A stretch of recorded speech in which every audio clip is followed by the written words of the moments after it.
How are we doing, guys? And welcome back to All East TV. It's your opposition preview for the Cup. The League Cup's back. It's been like 2 months, over 2 months even, since we played in the last round. If you do remember, it was against Crewe Alexandra.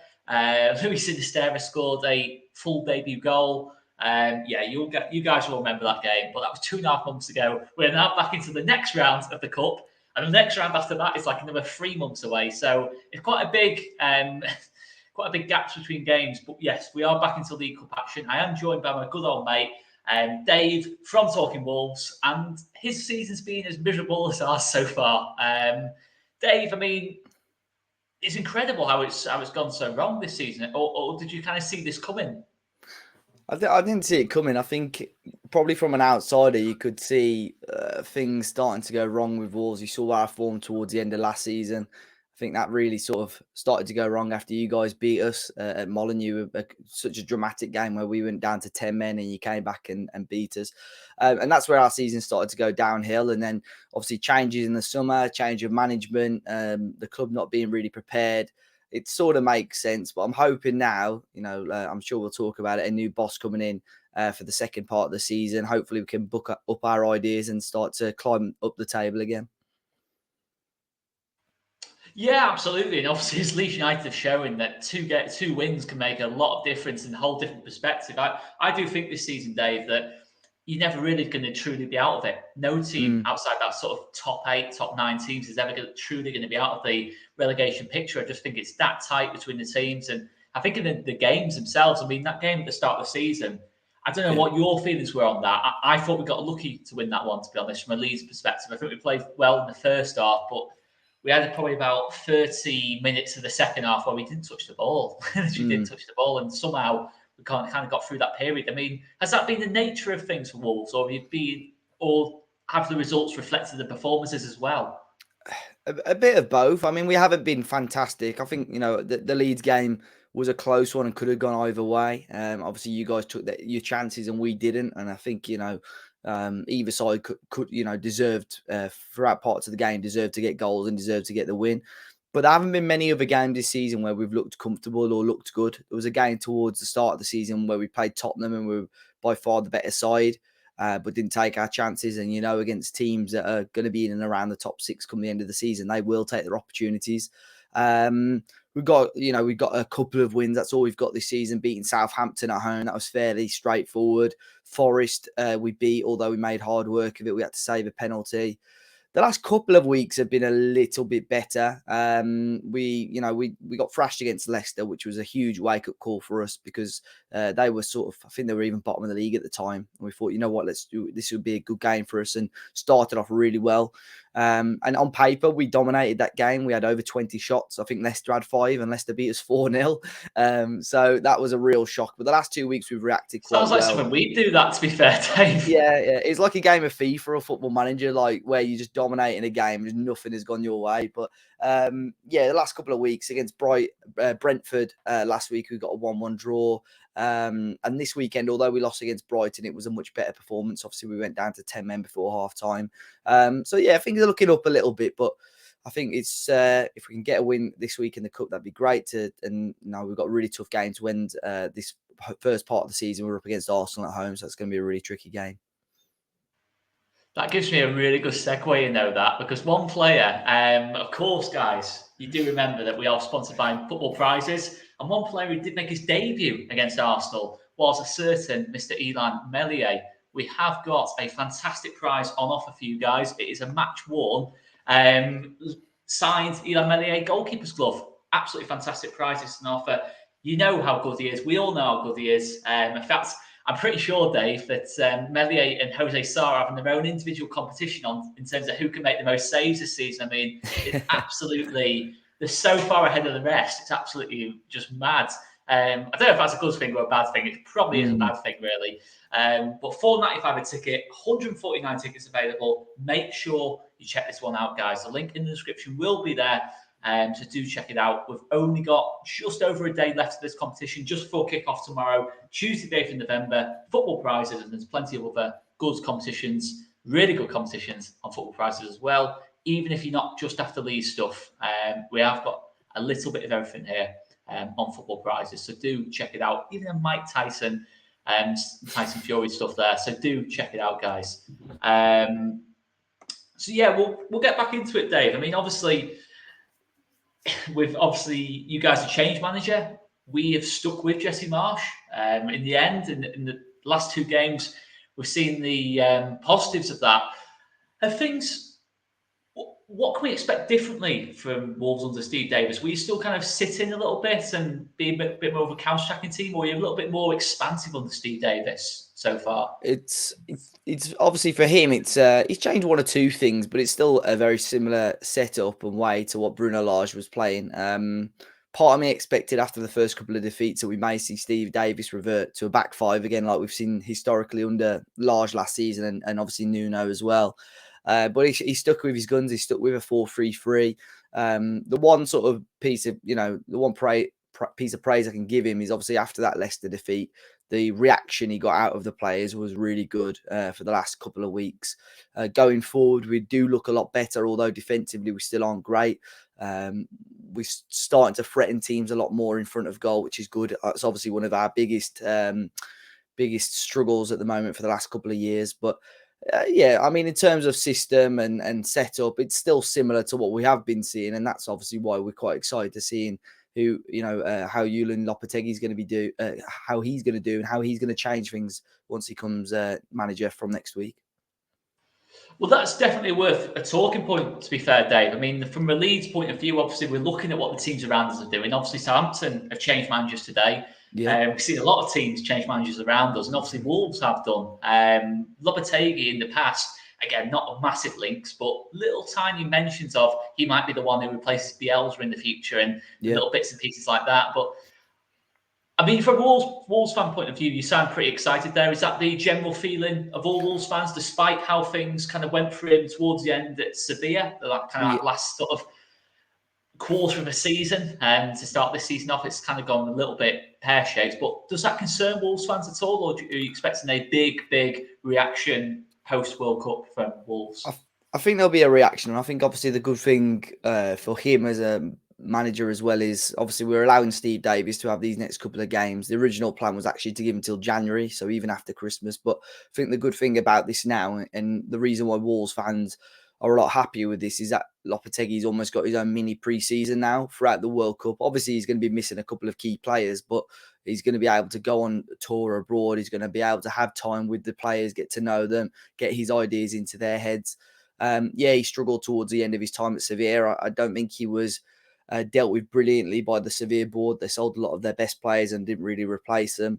But Wolves have always had a relationship with him there. When we had our owners take over the club in 2016, Lopetegui was the man that had lined up to take charge, even back when we were in the Championship.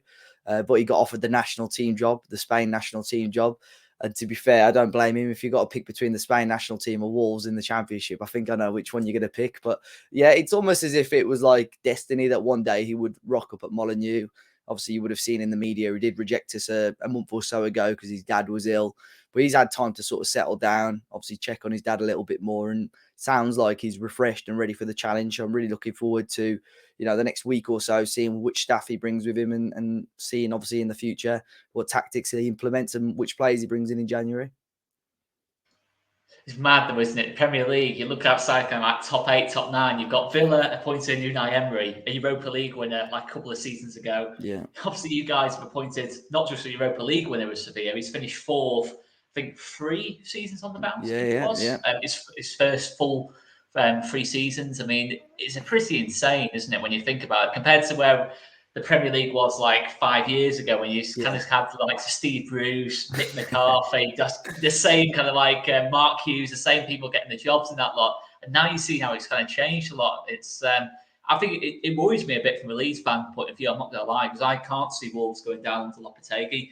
And despite it going a little bit pear-shaped towards the end of Sevilla, as you said, he's refreshed. I mean, the fact he's got a January window as well would suggest to me, I think he will probably go for it in January, I'd imagine, Wolves. Hope so. It's I hope you don't, but yeah, I think you will. But yeah, no, I'm in my head personally. I've got Wolves out of it. To be honest, I think Southampton, Forest are around you in much Yeah. bigger danger than the Wolves, to be totally honest. But let's talk a little bit more about this game. I mean, how seriously do you think Wolves take this one tomorrow? Do you think you go? Because I think Leeds will have a mixture of first teamers and under 23s, and some would say the under 23s are better than many of the first teamers anyway. Yeah. But I don't think it'll be the same team that finished against Bournemouth or Mm. started against Bournemouth rather. I think you might see the likes of Willie Gnonto come in to start. Somerville will probably keep his place, but there'll probably be a few changes for me. I mean, what are you expecting from Wolves tomorrow? I'll be intrigued to see, obviously, how we approach it because under Bruno Lage, he tended to go with quite a strong team. When we were under Nuno, he always, especially in the Carabao Cup, used to rotate a lot. We got all the way, we beat some top teams, even with a rotated team. Same in the FA Cup. But Bruno Lage has always gone with a strong team. Now, he's had quite a small squad historically anyway. But earlier in the season, we beat Preston. Only just, it wasn't a great performance, but we had a strong team out in that game. So I'd assume we would go strong. We would swap our goalkeeper. We've got a lad called Matej Sarkic, who did really well in the championship last year. He's the number 2 under Jose Sarr. I'd assume he'll start, but I would assume it'll be a pretty strong side still for Wolves.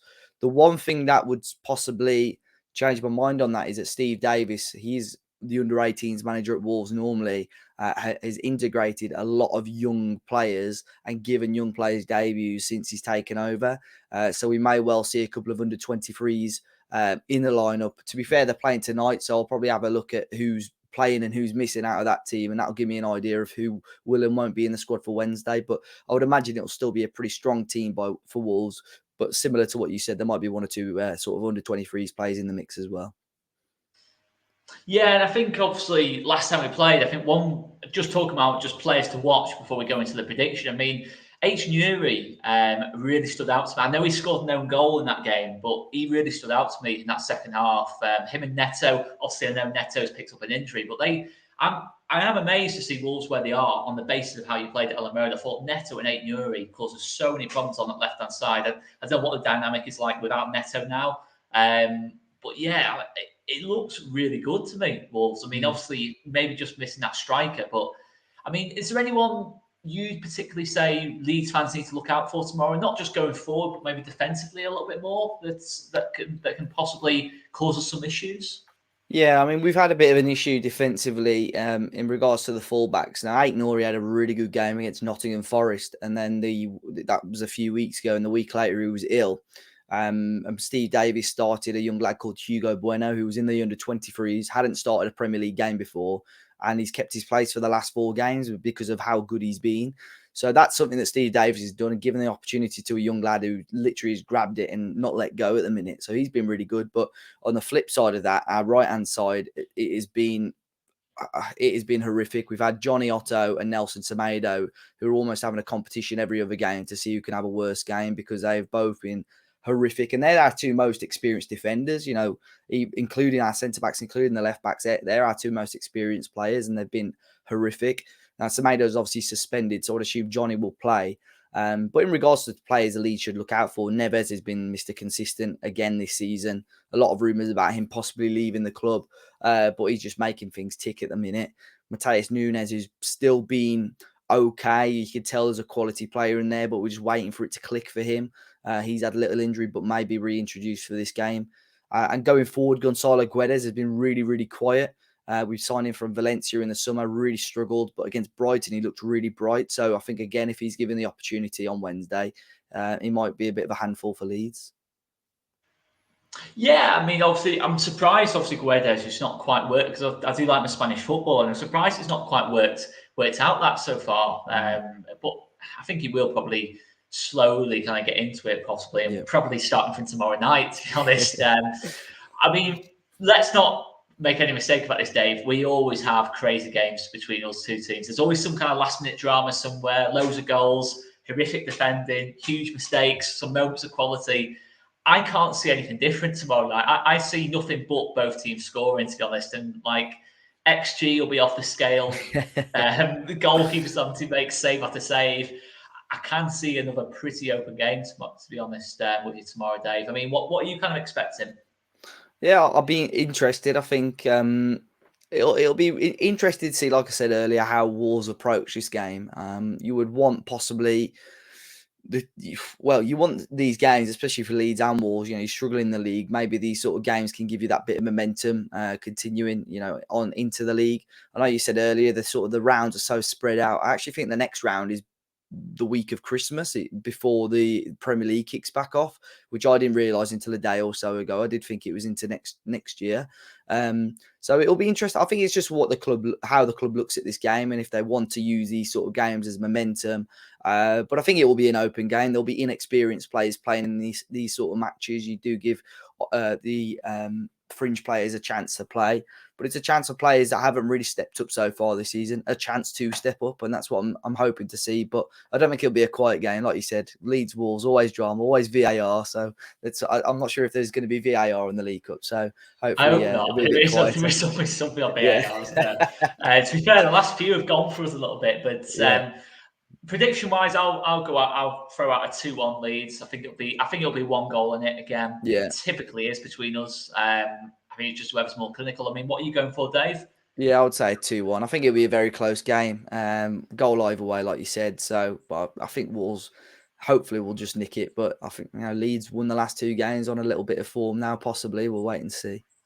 Yeah, it's a little bit of a psychological thing. I don't know if the players will think of it like this, but when you're playing a team that's around you, and obviously we're at this moment in time, as much as we don't like it, we both don't like it. We are kind of like relegation mouths at this moment in time. I mean, it's a little bit of psychological side of things. You know, if Wolves win, all of a sudden you're thinking, obviously you're beating Southampton, you're beating Forest, you're beating them beating Yeah, us. All of a sudden you're probably thinking, oh we're better than fine. us. You know, Yeah, as long as we can get yeah. results against the teams around us. And then obviously for us, it's like the other way. So it's going to be pretty interesting. But Dave, just before we finish, where can we find you, mate? Where can all these TV fans find you? So we're on Talking Walls. We're on Twitter, Facebook, Instagram, and obviously YouTube. So after the game, if you want to see our thoughts, of you guys win and you want to see me moaning about the match, or whether there's a controversial thing happening in the match, come and check us out and see our thoughts after the game. Check it out, guys. Check it out. And please smash that like button as well. If you haven't done already, hit the subscribe button on here. Hit the subscribe button on Talking Wolves as well. We are pushing for 27K, and you guys can help us along that journey. Big thanks, guys, and big thanks once again to Dave, the absolute legend, for jumping on again. I think this is the match ball now. I think this is the hat trick now. Was it the three? It could be, mate. It could be. I'm pretty sure Fingers it's the hat crossed. trick now. It's, but anyway, guys, we'll leave it there. Big thanks for watching, and we will see you later. See you later, guys.